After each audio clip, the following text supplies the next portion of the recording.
তাই দেশবাসীর কাছে আমার আজকে সবার কাছে জোরালো হবে না, আমার নেত্রী চলে গেছে, নেত্রীকে সবাই বুকে ধারণ করে আমার ভারপ্রাপ্ত চেয়ারম্যান জনাব তারেক রহমানকে আপনারা আগামী দিনে নেত্রীর আসনে বসাবেন।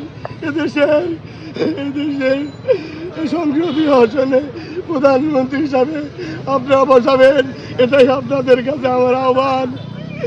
সেদিন যাওয়ার ব্যবস্থা করতে পারেনি এবং করে দেননি, বিভিন্নভাবে জেলে রেখে তাকে নির্যাতন করা হয়েছে, গোয়েন্দা বাহিনী দিয়ে, আর্মি বাহিনী দিয়ে তাকে বিভিন্নভাবে নির্যাতন করা হয়েছে, তবুও তাকে নেওয়া হয়নি।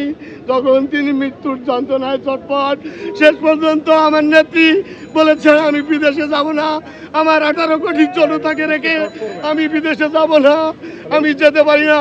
কিন্তু আমরা দেখতে পেরেছি 2024 সালে সেই ফ্যাসিস্ট খুনি হাসিনা পিছন ধরে ভারতে পালিয়ে গেছে আমার নেত্রী। আমি মহান আল্লাহর কাছে প্রার্থনা করি আমার নেত্রীকে আল্লাহ যেন জান্নাতের মাকাম দান করে। আমার যাওয়ার সময় একটি কথা মনে পড়ে যায় যে কবি নজরুল বলেছিলেন, যেতে নাহি দে ভয় তবু যেতে দিতে হয়, তবু চলে যায়, তবু চলে যায়।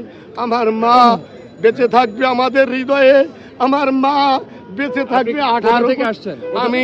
আমি ঢাকাতে থাকি, বাংলাদেশ জাতীয়তাবাদী মৎস্যজীবী দল করি, ঢাকা দক্ষিণ মহানগরের। আমি সকালবেলা যখন নামাজ পড়েছি, প্রতিদিন নামাজ পড়ার পরে আমি টিভির সংবাদের দিকে লক্ষ্য করি। আমি নামাজ পড়ে যখন টিভিতে আমি দেখতে পেলাম আমার মায়ের মৃত্যু খবর, আমার ওয়াইফ আমাকে বলতেছে মা মারা গিয়েছে। আমি তখন ভাবলাম মা মারা গিয়েছে, বললো যে বেগম খালেদা যে মারা গেছে। তখন আমার কাছে মনে হলো আরে সর্বনাশ, আমরা আজ থেকে এতিম হয়ে গেলাম। আমরা এদেশের 18 কোটি জনতা, যেখানে নির্বাচন সম্মুখে, সেই নির্বাচন আমার মা দেখে যেতে পারলো না।